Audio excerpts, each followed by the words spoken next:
Chapter 10 Walk in the Cold.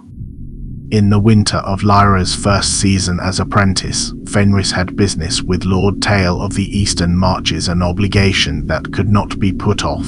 The work required travel through country the bandits had made dangerous, along roads that had not been safe for some time. Fenris said little of what the task entailed beyond that they would go together and that she should wear the road clothes he had made her. The morning began with a simple rhythm. Lyra rose with the first light, her body no longer a shivering wreck but a well-rested instrument. She moved with quiet purpose, gathering wood for the fire and preparing a simple breakfast of cooked oats and dried berries. The familiar scents of the kitchen and the sounds of the fire were a new kind of comfort. When Fenris came down the stairs, the meal was ready.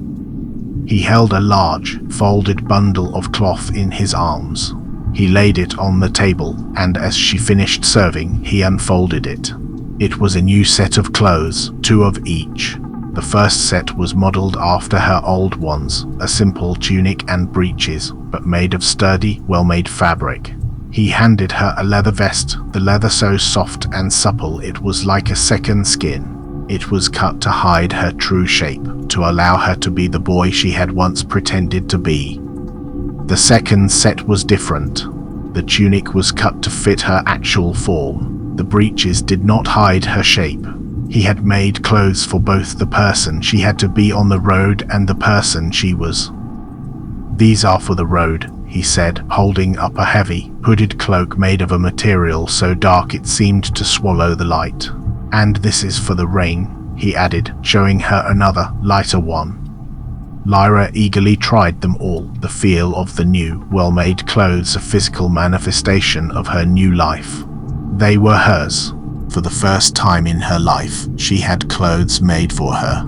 They fit her perfectly, a quiet promise of a future.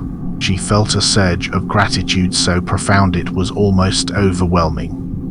Then he spoke. His voice was calm, but the words were a sudden shock. "Unfortunately, I cannot stay in the tower without some interaction with the locals. I have a task to do for a local lord, and you will help me." He looked at her, and his eyes held no judgment, only a simple, pragmatic truth. "Your experience in your previous life might be of help. This will be a dangerous affair. Lord Tail reports a band of 12 to 15 bandits, enough to be a problem, but not an army. We will try to approach them unseen, and I will handle the main work. Your task is to watch, to learn, and to stay safe." He paused, then added with a slight frown, "It should be straightforward. I've dealt with worse, but the mountains are always unpredictable." A shiver of fear ran down her spine. The calm, warm tower suddenly felt like a fragile bubble. Her life as a survivor, the very life she thought she had left behind, was now a qualification. But alongside the fear, a thrill of purpose sparked inside her. This was a true test, one she understood. This was a chance to prove her worth, not with absurd koans, but with the skills she had honed over a lifetime. She was not a student, she was a partner. He trusted her, and for the first time, she felt truly valuable. The journey north. They traveled north in a silence that was almost as profound as the cold. A day of snow fell around them, a thick, insistent curtain that swallowed all sound. The wind howled, a vicious, unseen thing that sometimes made it impossible to see a few feet ahead. Lyra was grateful for the heavy cloak he had made for her. It was a shield against the biting cold, and a way to disappear into the white landscape. She moved with an instinctual stealth she hadn't needed in the tower. Her movements were as silent as the falling snow, her steps light and sure. Fenris was the same. He moved with a quiet grace, his silhouette an unnerving ghost in the swirling white. They were 2 mice in a storm, completely unseen and unheard. The world around them was a blur of wind and snow, and in the heart of it, a quiet, deadly purpose was taking shape. She was no longer a student trying to prove her worth. The cave. They found the bandits' hideout as the sun began to set on the second day. A cave carved into the mountainside, smoke rising from a sheltered fire within. Lyra and Fenris crouched behind a snow-covered boulder, watching. Fenris counted silently, his eyes tracking each figure that moved in and out of the cave mouth. His frown deepened with each count. "How many?" Lyra whispered. 20. Perhaps more inside. His voice was tight. Lord Tail said 12 to 15. Either his intelligence was poor or two groups have merged. He was silent for a moment, thinking, "This complicates things." Lyra watched his face. She had learned to read the subtle shifts in his expression, the tightening around his eyes that meant calculation, the slight downturn of his mouth that meant concern. "Can you still do it?" she asked quietly. "Yes," he said, but there was something in his tone she didn't like. Not doubt, exactly, but recalibration. "It will simply require more effort than I anticipated." He closed his eyes, breathing deeply, and Lyra saw his brow furrow. When he opened them again, his expression was troubled. "There's something else. The air here," he gestured vaguely. "Can you feel it? That pressure? That wrongness?" Lyra focused. Now that he mentioned it, yes, there was a heaviness to the air, a faint chemical smell she hadn't consciously noticed. Like the scent near the eastern swamps, but fainter. "Wrong. The corruption?" she asked. "Yes. This area is touched by it. Not badly, not like the deep eastern lands, but enough to interfere. It will make the working harder." He looked at her seriously. "I'm going to be very tired when this is done. More than I expected. You'll need to be ready for that." "I can handle it," Lyra said with more confidence than she felt. He studied her for a long moment, then nodded. "I believe you can. Stay hidden. Stay quiet. If something goes wrong, if I fall and don't get up, run. Don't try to help me. Just run west and find your way home." "I won't leave you," she said flatly. A ghost of a smile crossed his face. "I hoped you'd say that. But I had to offer the sensible option." He stood, brushing snow from his knees. "Very well. 20 bandits in a corrupted cave. Let's see what we can do." The nightmare. The bandits woke from their nightmares with a panicked gasp, their bodies cold with a sweat that had nothing to do with the freezing cave. Jorin sat bolt upright, his heart pounding in his chest, the phantom pain of the whip still on his back. He looked to his men, expecting them to be rousing from a similarly restless sleep, but they were already awake. They were all on their feet, their eyes wide with terror, their hands fumbling for their weapons. And then he saw him. The man was standing at the entrance of the cave, a dark, indistinct silhouette against the hazy light of the storm. The ground around his feet was shrouded in a strange, thick mist that swirled like a living thing. For Jorin, there was no mist. The man at the entrance was a tall, fat idiot with a cruel grin on his face. He was the ship captain, the fat bastard who had tied him to the mast and left him for dead. He knew the captain was long dead, but here he was staring right at him with a silent, mocking laugh. But the man known as the Butcher saw something else. He saw the farmer with the pitchfork, the man who had defeated him in a small village raid. He was standing at the entrance, his face filled with the same smug, triumphant look from all those years ago. The wiry thief Silas saw the fat, stumbling watchman who had tripped him in a back alley. The watchman stood there, his simple face stretched into a terrible, all-knowing grin. Every man in that cave saw the same figure, but each saw something different. Each saw the face of their greatest downfall, the one person who had humiliated them and broken them. Panic set in. They all drew their swords and axes, but they were frozen. Why were the others so afraid? They were just looking at some stranger in the mist, a simple man. They didn't see the terror that Jorin saw, the ghost of his past, the captain who should have been dead. He was the only one who had a reason to be afraid. He was the one who was going to die. But when he looked at the men around him, he saw the same madness in every single face. They weren't looking at him with the cold-blooded resolve of their kind, but with the universal, shared terror. Their strength in numbers, the one thing they had going for them, was gone. They were not 20 men facing a single intruder. They were 20 men, each one standing alone, facing their own personal demon. The terror became a physical thing. The cave, with its smoky fire and rough-hewn walls, began to warp and shimmer. The men around each bandit became transparent shadows, their forms losing all substance until they vanished completely. One by one, each man found himself standing alone, not in a cave, but in the exact, terrible location of his greatest downfall. For Jorin, the floor of the cave melted into the salty deck of a ship. The smell of brine and tar filled his nose. The phantom of the ship captain stood before him, still laughing without a sound. "This isn't real," Jorin's mind screamed. "It can't be real. I'm in a cave with my men. This is a trick. He's a wizard." But his body was not listening. His heart hammered against his ribs, and the phantom ache of the ropes on his wrists returned. His hand, gripping the hilt of his short sword, began to tremble. "Should I strike him? Can you even kill a ghost? He is just a memory. If I strike him and he doesn't fall, then I'm finished. I will have no courage left. Maybe I should run.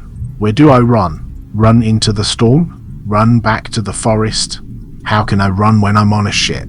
His mind was a frantic, terrified scramble, torn between the logic that this was an illusion and the animal terror that it was real. And the captain, that phantom, that memory made flesh, began to walk towards him, step by step, slow and inexorable. Jorin backed away, but there was nowhere to go. The deck of the ship extended forever in all directions, a nightmare without end. He could not think. He could not move. The terror had consumed him completely. The same horror unfolded for every man in that cave. Each one trapped in his own private hell, facing the one thing he could not overcome. They could not see each other, could not hear each other's screams, could not draw strength from their numbers. They were utterly, completely alone. And in that isolation, the wizard moved. The culling. Lyra watched from her hiding place behind a boulder, her breath misting in the cold air. She could not see what the bandits saw, could not feel the terror that gripped them, but she could see the effect. 20 hardened men, killers all, reduced to gibbering wrecks. Some stood frozen, their weapons hanging limp in nerveless fingers. Others backed away from invisible horrors, stumbling over rocks and each other. One man was on his knees, sobbing like a child. And through it all, Fenris moved like death itself. But Lyra, who had learned to watch him carefully, saw things that would have been invisible to others. The way his steps were slightly less steady than usual, the way he paused between each touch, breathing harder than he should be, the faint tremor in his hands when he reached for the next victim. The corruption in the air was fighting him. She could see it now, the way the mist he'd created seemed thinner in places, struggling to maintain its form.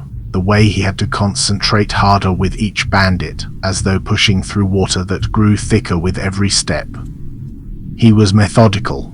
One by one, he approached the men trapped in their visions. A touch to the temple, a whispered word, and they crumpled without a sound. He did not rush. He did not hesitate. He simply walked through the cave, collecting them like a farmer gathering wheat. But the harvest was taking its toll. Lyra counted. 1, 2, 5, 10, 15. The numbers climbed steadily. Some of the bandits, in their terror, ran, but they ran blindly, still trapped in their nightmares. They stumbled into the snow and kept running, fleeing phantoms only they could see. Fenris let them go. The cold would claim them soon enough. 18, 19, 20, 21. More than Lord Tail had said, more than Fenris had prepared for, and each one took more from him than the last, the corrupted air sapping his strength like a slow poison. 22, 23. And then it was over. The mist began to dissipate. The wizard stood in the center of the cave, surrounded by the bodies of the fallen. His shoulders slumped, and he swayed on his feet. Even from her hiding place, Lyra could see him trembling. He took one step toward the cave entrance, and his leg buckled. 2 more stumbling steps, and he fell to his knees in the snow. Too many, he muttered, his voice barely audible. Should have counted better. His breathing was ragged, his face pale as death. The air didn't account for. He pitched forward, and Lyra was already running. The vigil. Lyra waited a full minute before approaching, making sure the area was secure. When she finally reached him, he was unconscious, his body cold despite the heavy cloak. Panic flared in her chest, but she forced it down. This was another test, not one he had planned, but one nonetheless. Her old instincts, honed by a life on the road, took over. The first night. Her first priority was Fenris. She couldn't leave him exposed to the cold. With a strength she didn't know she possessed, she dragged his heavy, unmoving body back to the shelter inside the cave. She carefully laid him down on the softest bedroll, wrapping him in every blanket they had. She checked his breathing. It was shallow but steady. There were no wounds she could see, only the profound exhaustion of a man who had drained himself completely. She didn't know how to treat a magical ailment, so she resorted to the simple kindness of her human nature. She covered him, made sure he was warm, and sat beside him, watching his face for any sign of change. As she watched over him, she thought about what had happened. He had miscalculated. The great wizard, who seemed to know everything, who walked through anomalies and spoke with forests and kept ancient seals locked, he had gotten the numbers wrong, had underestimated the enemy, had failed to account for the corruption in the air. He had made a mistake. Somehow, this made her feel both more afraid and more connected to him. He wasn't infallible. He could be wrong. He could nearly die from his own poor judgment. And yet he had still succeeded, even exhausted, even caught off guard, even fighting through corruption that sapped his strength. He had finished the work, had ended the threat, had protected the innocent people those bandits would have hurt. He makes mistakes, she thought, adjusting his blanket with gentle hands. But he keeps going anyway. That's what makes him who he is. Not perfection, persistence. The bodies were the next problem. The snow was already starting to cover them, but she knew they would attract scavengers. She couldn't fight off wolves or bears, but she could make sure they didn't come to the cave. With a grim resolve, she set to work. She found a heavy rope among the bandits' supplies and began dragging the bodies away from the hideout, one by one, their forms heavy and lifeless. She pushed them into a small crevasse not far from the cave, and used her hands and a piece of wood to cover them in snow. The grim work took her hours. It was a chore she had always feared, but now she performed it with a cold, clear purpose. When she was finished, her hands were numb and her clothes were stained with blood and dirt. She returned to the cave, her body exhausted, but her mind alert. She placed the remaining rope near the entrance, a simple tripwire to alert her if anyone approached. She then spent the rest of the night on watch, sitting near the fire, her back to the cave wall, with her small knife in her hand. The second day. The next day passed with the same grim efficiency. Fenris was still unconscious, his breathing still shallow. Lyra ate sparingly from the bandits' supplies and drank from the melted snow. She spent the daylight hours fortifying their position. She created a few more simple traps and warning signals, a silent warning system that was not of magic but of her own hard-won knowledge. The bodies she had disposed of had attracted some scavengers, their tracks a clear warning on the fresh snow, but none had ventured close to the cave.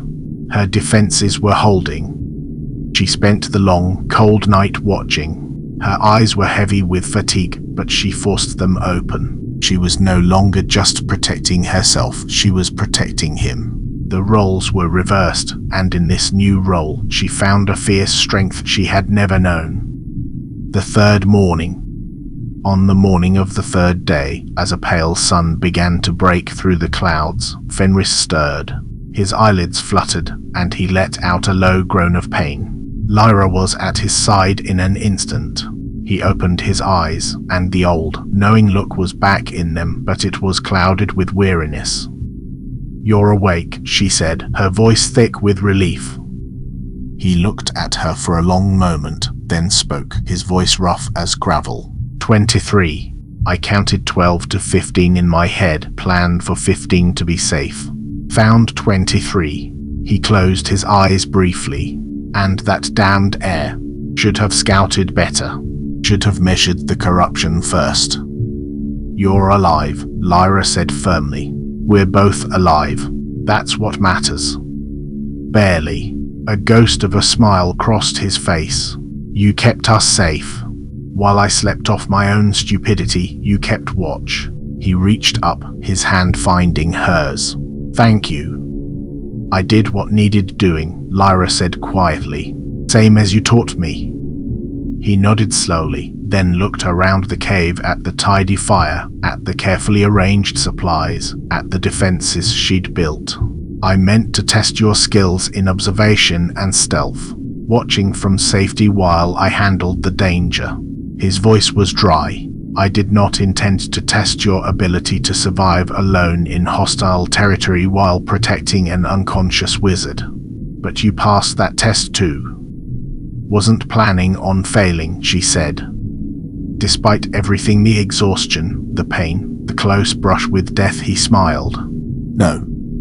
I don't suppose you were." The Lord's Keep. After 2 days of recovery, Fenris was able to stand and walk, though his movements were slow and deliberate. As the last traces of the blizzard faded, they began their journey home with a planned detour.